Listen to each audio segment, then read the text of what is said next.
After work on a Friday, I used to stop by Blockbuster Video Store to pick up the videos that we were going to watch later in the night on our Sony TV. And inevitably, when I'd be in Blockbuster, I'd grab my Motorola StarTAC flip phone and call my wife to get her advice on what videos we should be watching that night. And I have to tell you, that was my favorite phone. I thought it was absolutely amazing, that phone. And then we'd go home that night, we'd watch the videos. I'd wake up on a Saturday morning and I would head out into the yard and I would grab my Craftsman lawnmower and I would mow the yard and use the tools that came from Sears, the American mega department store, to kind of work through the morning on anything that needed to happen during the day. And in the afternoon, we'd kind of make our way out to a park or to lunch or someplace, and I would grab a Kodak camera and I would take pictures of my eldest daughter at the time. Her name's Emily, and inevitably on the way home, we'd pass Toys R Us, and Emily would say something along the lines of, "Oh my gosh, I want a toy." You know how kids are. They'd complain a little bit in the car, and she would want to stop and get a toy, and we would get that toy. And then Sunday evenings, as the work week was starting to happen again on the following day, I would sit down and I'd grab my Dell computer and I would open it up and I would use all of this product of applications that came from a company called Microsoft. And I would get a little bit bored in the midst of it and I would go to Yahoo to search to find out what's going on in the world. And as I look today, I don't use any of that. That was just in the 1990s. That wasn't that long ago. And I look at my life today, and I don't go to Blockbuster. I don't use a Motorola StarTAC flip phone, although I would like to still. But I don't use the Motorola StarTAC phone. I don't have a Sony TV. I don't even mow my own lawn anymore. Okay, so I don't even own a lawnmower, but if I owned one, I doubt it would be a Craftsman. I don't remember the last time I was in a Sears store. We don't buy toys from Toys R Us anymore. I don't use a Kodak camera, okay? I don't use a Dell computer. Thank goodness, right? Okay, I don't use a Dell computer. I shouldn't say that out loud. I don't use a Dell computer. I don't really even use Microsoft product much at all. And I look at it in just a matter of 20 years, everything that defined my life has changed. And if you asked me, that night when I was standing in Blockbuster and thinking through my weekend, could I envision a future that was different than what it was? What do you think I would have said? No way. This phone's incredible. I'm going to use it forever. I'm going to use that laptop brand forever. I'm always going to use Yahoo for my search. I would have described my future as this is how it's going to be forever as we go on. And as Takreem said accurately, we are in a world that is, I hate to use the word transforming, okay? But we're in a world that is transforming, that's changing around us rapidly right now. So what I want to do is I want to spend our few minutes together and I want to talk about what is it that leaders do that win in the midst of transformation? I'm not really interested in a leader that can make a transformation, that can transform. I'm interested in a leader that can win in the midst of it. So what is it they do? So I'm going to hit 4 habits with you, 4 habits that leaders do that literally they win, they achieve. I guess in your world, they would succeed in Act 2. They would be begging the door to open for Act 3 to come, which we know will, because anytime there's a 1 and a 2, 3 always follows, right? Okay, so they would be begging the door for Act 3 to come because they won. So the first thing that I want to bring up is they see what's possible when others don't. Leaders that win are the ones that have the ability to see what's possible when others don't. And to look at this, I mean, if many of us, when we were standing in the 90s and your equivalent of a Blockbuster, we would have been the person that saw it as is.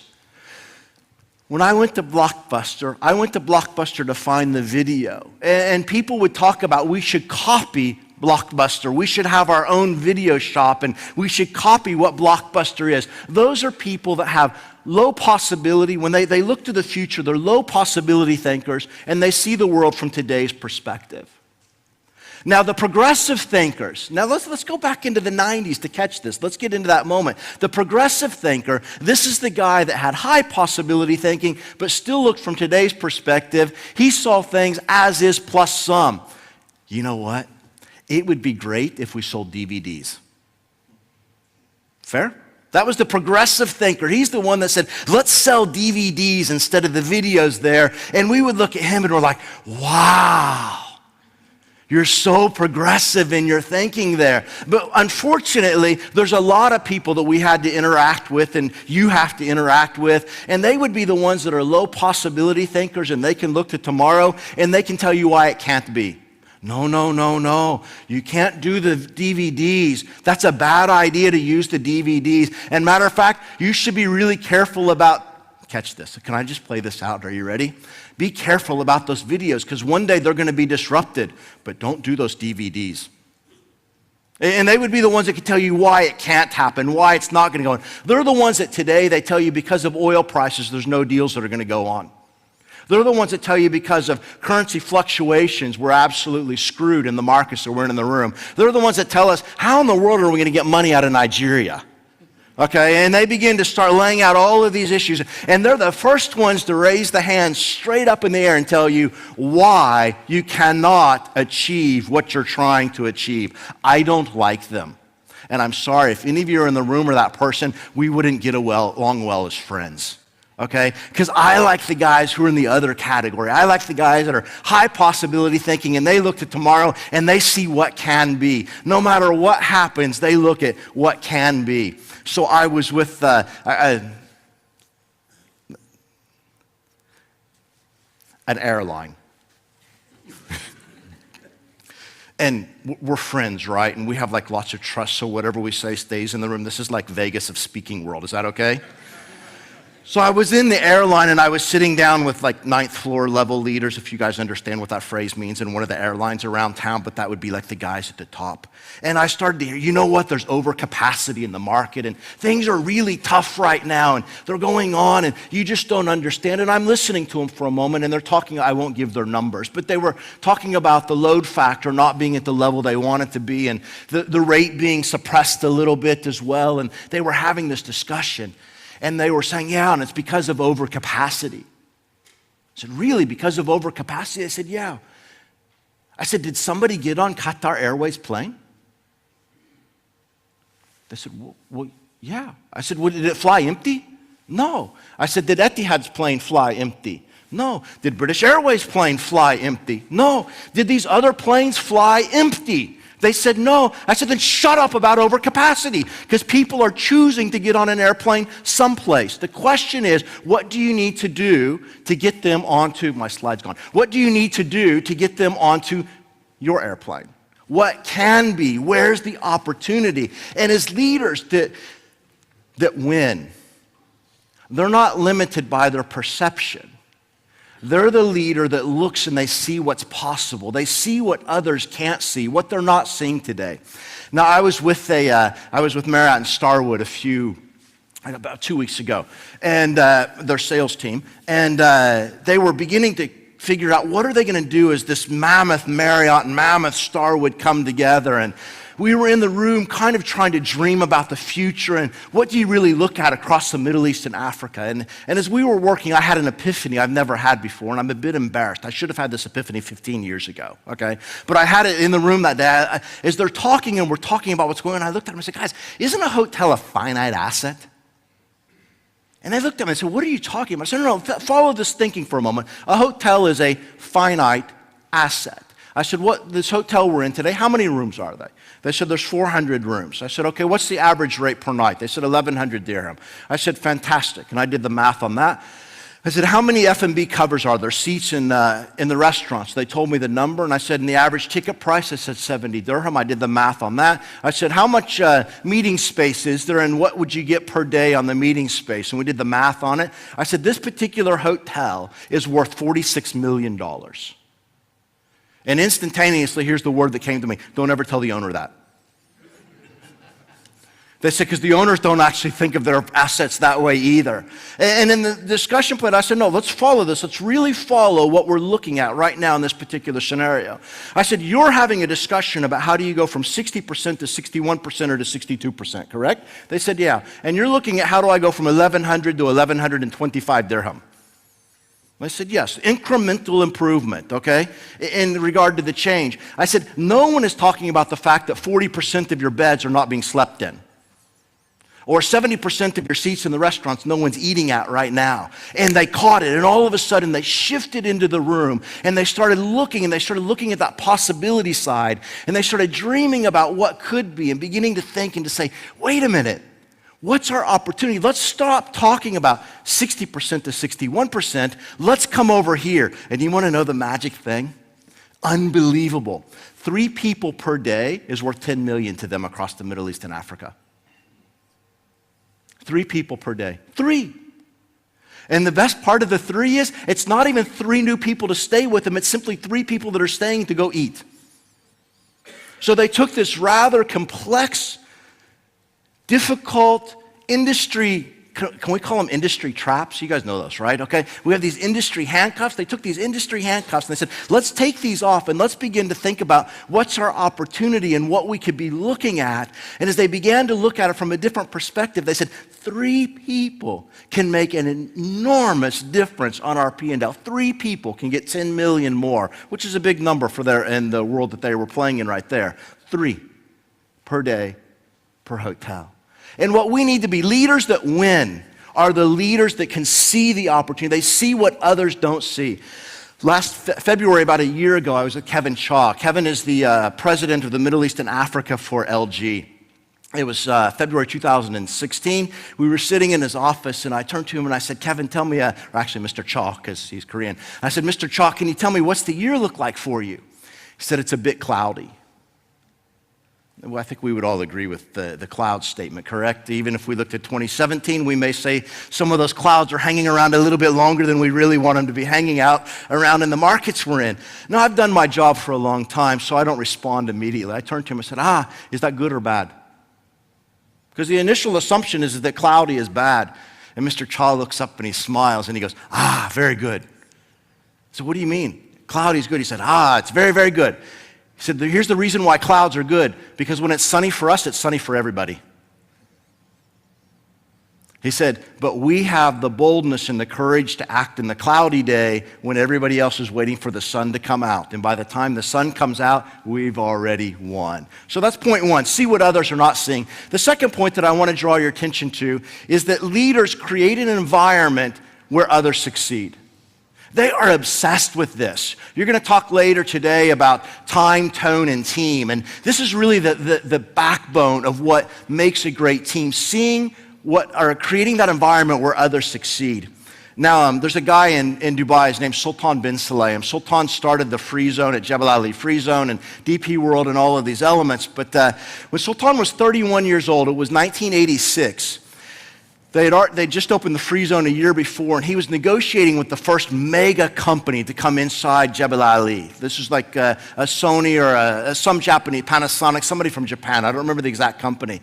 And in the 80s, they used to all go to where Sheikh Mohammed was playing tennis at the end of the evening, and they would kind of go brag about their day. So Sultan goes into His Highness one night, and he turns to him and he says, Your Highness, we're negotiating with this mega company, Sony or Panasonic or whomever, to come to Jebel Ali, and I'm all excited. I just want to let you know that people are expressing interest. And Sheikh Mohammed looks at him and he says, Sultan, what are they going to get when they come? And Sultan looks at him and describes the size of the warehouse, the square footage or the square meters, and the land and the distribution area they're going to build, and describes that out. And Sheikh Mohammed goes, no, not that. What are they going to get when they come to Jebel Ali? And Sultan says he was a bit confused at that particular point, so he looks at him and he says, Your Highness, they're going to get the functions of the Free Zone. And he describes back out what the functions of the Free Zone are. And Sheikh Mohammed goes, no, I don't want to know any of that. What are they going to get when they come to Jebel Ali? And Sultan looks at him and he says, but Your Highness, I'm a bit confused. I don't really understand what you mean by the question. I've described for you what are they going to get. What do you mean? He goes, how much money are they going to make? He says, what? He says, how much money are they going to make when they come to Jebel Ali? And Sultan looks at him and he goes, I don't know. Catch these words. Sheikh Mohammed looks at him and he says to him, then how in the world can you negotiate with them if you don't know what they need? You need to first understand what they need to be successful and then determine, can you be successful on top of that? So until you know how much money they need to make, until you know what they need to get, there's no possible way for you to succeed in the way you need to. And I thought that's an absolutely fantastic definition from my view of what great leaders do.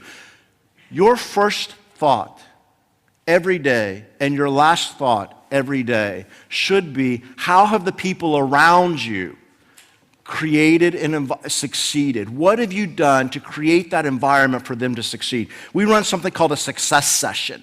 And in a success session, we believe that there's kind of 6 key stakeholder groups in a company. They have your investors, your headquarter aspect. There's your customers, which matter greatly to you. There's the boss aspect, your peers, your employees, and then your partners and suppliers. And we say, you need to answer 2 questions around this. Number 1, what is their greatest need or opportunity? And the second question is, how can they be better off with you than with someone else? Now, a guy named Majid Kadumi came to us. He runs Medtronic for the Middle East and Africa. I'm trying to give examples that relate to your region. And Majid came to me one day and he said, Tommy, my guys are doing a good job, but it's insufficient. I said, well, tell me, what's a good job? He said, we grow 20% year-on-year revenue and EBITDA. I'm like, that sounds not like a good job. That sounds like a great job, doesn't it to you guys? I mean, 20% year-on-year growth. He goes, and we've done this for, I think it was 6 consecutive years. I said, okay, imagine, I'm confused. I'm missing what the problem is here. You're growing 20% year on year. He goes, yeah, it's a bit worse than that. We're actually the fastest growing region in the world for our company. I said, okay, again, now I'm really confused. What's the problem here? You're the fastest growing region in the world. You're growing 20% year on year. He said, and everybody's giving us a pat on the back. He said, the problem is we have 50% of the world's underserved from a healthcare perspective in our region. If we continue at the rate of growth we've been doing, it'll take us about 450 years to reach them. I want my guys to win. I want my guys to change what's going on. So we took his leaders off site, and prior to going off site, I interviewed each one of them, each one of his direct reports individually. And here's what they said to me. They said, we can't grow 20% year on year again. Matter of fact, if we do that this year, the amount we're going to grow this year is the exact size the business was 4 years ago. Can you imagine that? They're going to grow exactly the size the business was 4 years ago. They're like, we can't do this. So I went to Majid and I said to him, Majid, your guys aren't really buying into the vision here. They're not like looking at this in the same direction you are. They're going to walk into the room as we're talking about what's possible and moving forward, and they're going to begin to turn to you and say, we can't do it. So we got into the room and we put that grid up and we put the questions up. And they started working through it, and they got to this huge debate and this huge question of, who's our customer? Is it the doctor? Is it the payer? Is it the prescriber? Is it the access point? Who is it? And they finally zeroed in on the patient. And when they got to the patient, all of a sudden, the 2 of these habits began to come together, creating an environment for others' success, and at the same time, they began to pull together, seeing what others don't. And when they shifted, they realized we can't grow 20% year on year, and they shifted their whole focus to, are you ready for this? We need to double the number of patients we serve every 2 years. By shifting the way they were thinking and creating that environment for others to succeed, they got into it. There's a guy named Jeff Bezos who runs Amazon that you guys may be aware of, and I'm going to say some things that aren't in press for a moment, so I'd appreciate that this doesn't go back out of the room, but it's for your knowledge. Jeff has been saying for about the last 4 months in circles that we interact through, he's been saying, we've got a problem. He said, e-commerce ability to grow is capped based upon the physical infrastructure for delivery.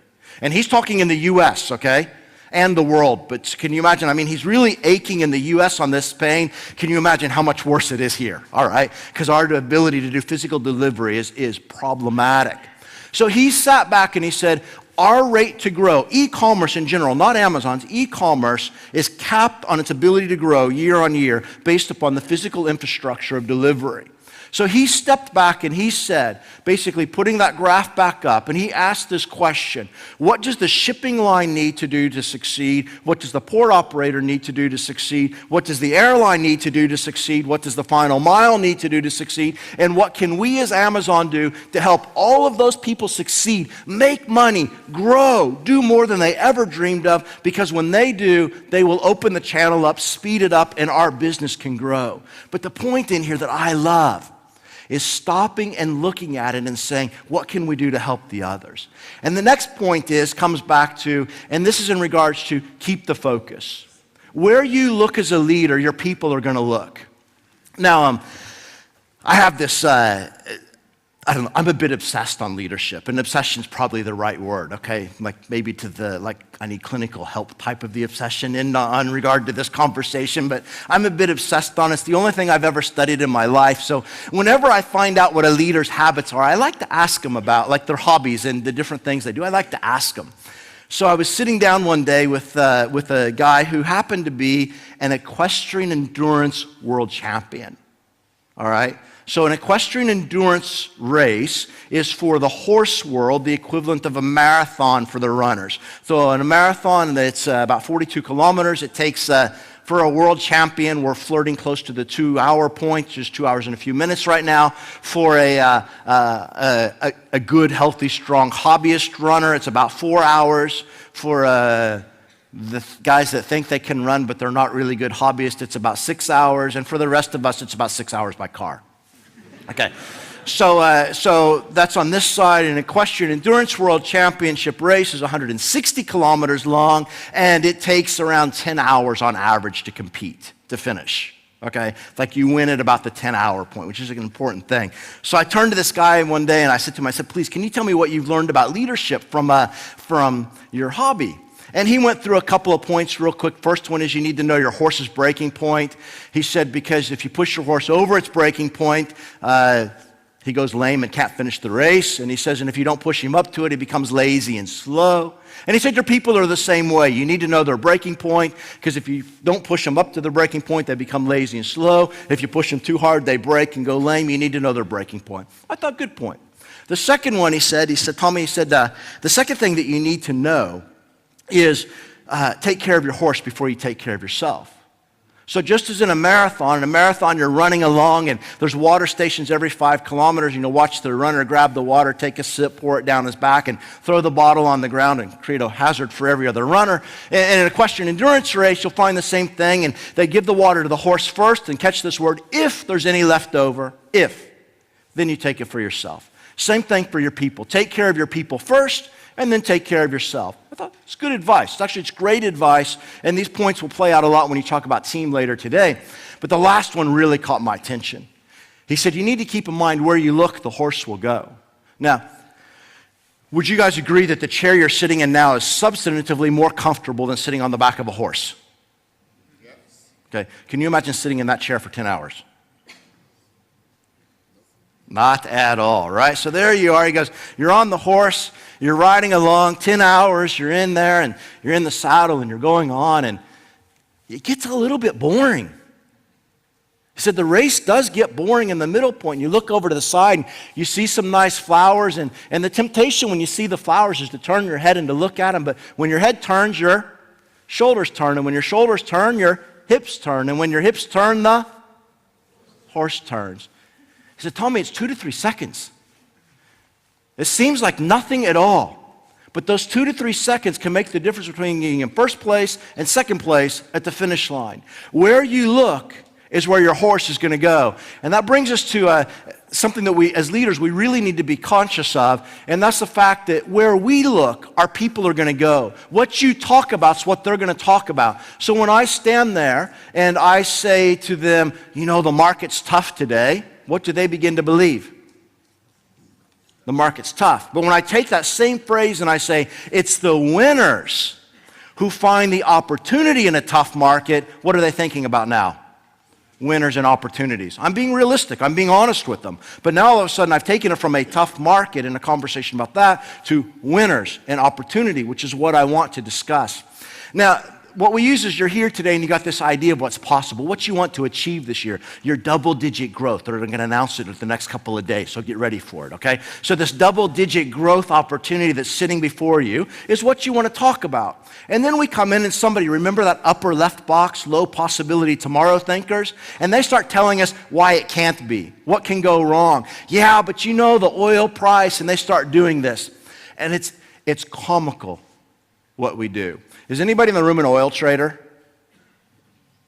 Okay, so I've got one hand up, maybe 2 hands up on oil traders. You guys are exempt from my analogy, okay? So here's what happens. We walk into the room and somebody says, you know what? I was reading last night the break-even points for basically everybody in Middle East and Africa, all the oil-producing countries, of what the oil price needs to be at. And there's no way it's going to hit that number. What do you think it's going to hit? I think it's going to hit $60 a barrel average for the year. No, I think it's going to be 50. What are we discussing right now? Oil prices. Do I know anything about oil prices? Do you know anything about oil prices? And we waste our time on the red line looking at the flowers, discussing things that we don't know anything about, that don't make any difference whatsoever at all. And what we need to do is to take the conversation back when it comes up and say, thanks, that's a fact. Oil price is down today. That's the only part of it we know is a fact. The rest is an opinion. And we need to quickly separate fact from opinion. Fact is sourceable. Opinion came from last night's dinner. Okay, so when everybody at the table last night after a couple of bottles of wine concluded a point, that's not fact. All right, so repeating, well, somebody at dinner told me last night that they heard that Cartier's having a bad year, and no one even in this equation knows anybody at Cartier. Don't quote it. It's an opinion, not a fact. Great leaders separate. They engage on the fact and said, thank you very much, that's a great fact. Now, given that fact, how do we hit our goal? I don't let you off the hook for the fact. I describe it because there are facts. We live them and say, now that you've given that fact, how do we hit the goal? And the final point that I want to drive home, the final habit, and we'll wrap up after this, is leaders never accept good enough as good enough. Now, a couple of you may have heard this story because it's been said publicly before, but it's an absolutely fantastic story. When Muhammad Al-Bar wanted to build Burj Khalifa, okay, so there was a piece of land literally where Burj Khalifa is, which is beside us now, and it was a military camp. And he goes to Sheikh Mohammed and he says, Your Highness, I want to build a tall tower there. I want this land, I want to build a tall tower. Now, he's spent months, he's got the plans ready, he's got the drawings, he's got the architectural drawings, he's ready to go, and he's going to show these to His Highness, he's all excited. Now, he walks in, he lays this down, I want this land, I want to build a tall tower. Sheikh Mohammed looks at him and says, how tall is it? And he says, it's around 90 stories. Now, I need to put this in perspective for you. At that point, it would have been one of the 10 tallest towers in the world.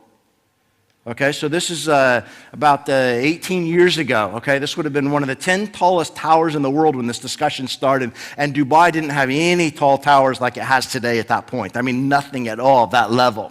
So it was quite, would you agree, that's quite ambitious, okay? When I look at that, it's quite driven. So he says to him, how tall is it? Around 90 stories, and Sheikh Mohammed looks at him and goes, how tall is the tallest in the world? And Al-Bar goes, I don't know. And Sheikh Mohammed got up and walked out of the room. He didn't say anything. So Al-Bar jumps up and follows him down the hall, and he's like, Your Highness, boss, should we start? And Sheikh Mohammed looks over his shoulder and he says to him, he says, I think you can do better than that. So Muhammad Al-Bar, at that very point, he said, I was kind of shocked for a moment. And I started thinking about it, and I said, you know what? I want to be a leader who can think as big as he can. So he goes back and he does the drawings and gets everything done and figures out the tallest building. And several months later, he calls him up and he says, I want to talk to you about that tower again. I think you're going to be proud. Sheikh Mohammed says, are you sure?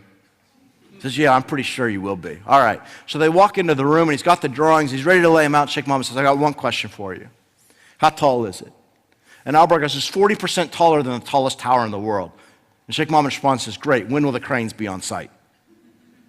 And the point of this, it's a leader who did not accept good enough is good enough. Now I'll give you a practical example because that's one that's a bit out of the stretch of our reality.